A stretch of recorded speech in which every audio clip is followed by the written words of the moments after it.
Hi everyone, welcome back to my channel. I am Amagati, your family life coach.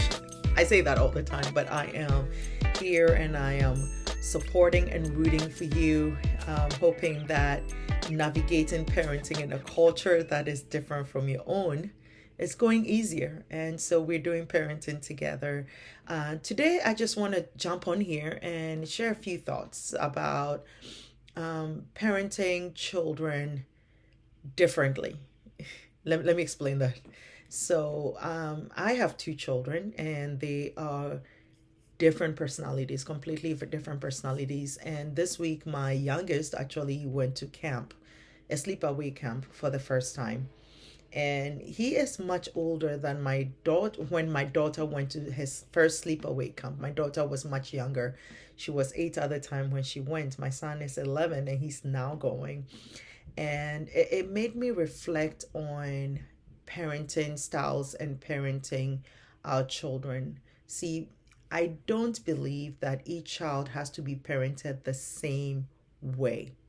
Okay, so what we do for one child can be is different from what we do to another because they are different personalities.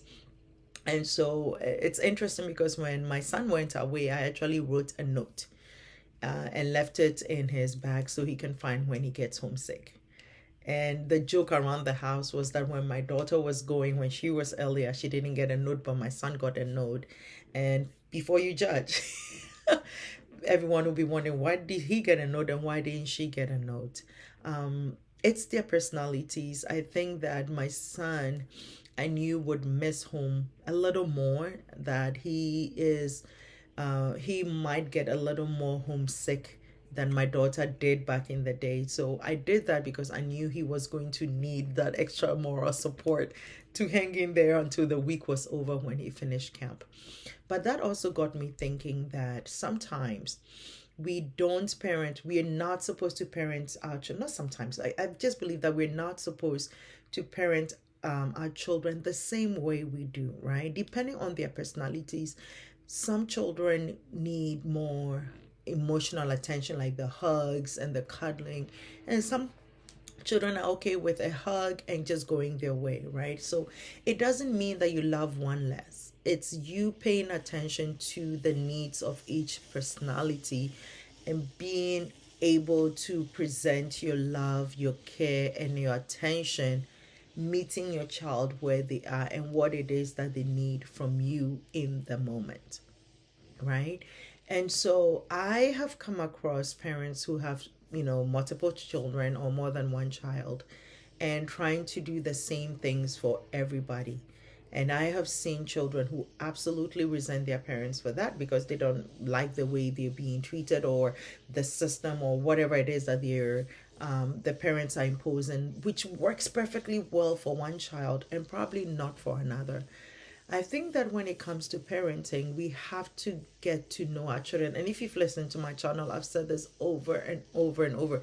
And I think in every video I do, being an intentional parent means that you do understand the needs of your child physically, emotionally, spiritually, where they are, you know. So I tend to talk more, emotional things with my son because he needs that. All right. My daughter, I tend to do more the pep talk and you got this, girl, you can do it with her. Not because she is, not because she doesn't need that emotional engagement. She does, but she does it on a different level, in a different way. She expresses her emotions differently than my son does.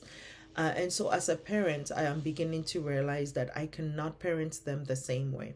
What works for one child doesn't work for another.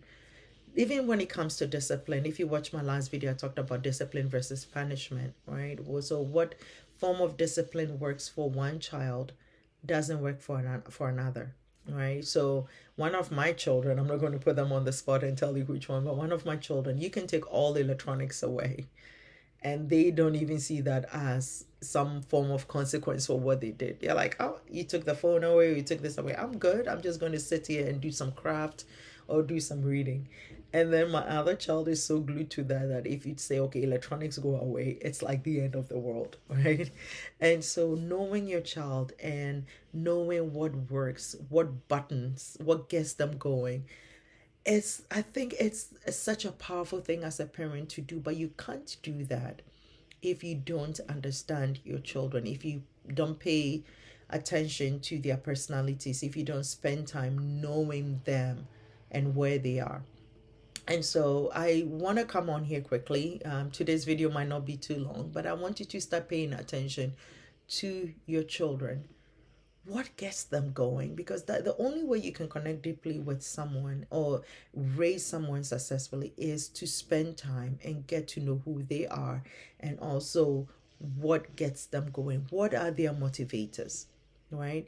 And so I'm hoping that this week you would focus on each child. If you have more than one child, start focusing on each child. What are their needs? What are their wants? What are their cares? You cannot use the way you parent maybe the oldest to parent everybody else. You cannot, based on one person's behavior, if you have multiple children, to raise every other person, because each person is different. So begin to study your children, begin to know what they like, what they don't like, what gets them motivated, what doesn't get them motivated. Begin to know how they act when they're hungry, when they're tired, when they're sleepy. You need to study your children. But that also means that you need to spend time with them. And I know I've said it over and over again, but we cannot parent our children with one size fit all, because honestly, one size does not fit all. One child might need more hugs than the other. One child might need more compliments than the other. One child might just like to be left alone and feel smothered if you're all over them. And so begin to know what it is your child wants. And I hope that as you've spent this few moments with me, that you begin to watch out for what it is that your child wants. Spend time, study your child, because again, one size does not fit all when it comes to parenting. It doesn't. And what is also working for another parent in their family might not be working for your family. And so stop copying what others are doing. Get to know your own children. God gave those children to you for a reason. So you need to study them like you will study a book. You need to study them. You need to know how to reach them. That is the only way you can have some kind of influence in their lives. So please do not leave them to their devices and the phones and all the equipment, the TV and all of that. Begin to study them. The only way you can do that is to start paying attention to how they react to certain things. And so if you have a son like mine who needs that extra hug, then give them that extra hug, because that's what they need.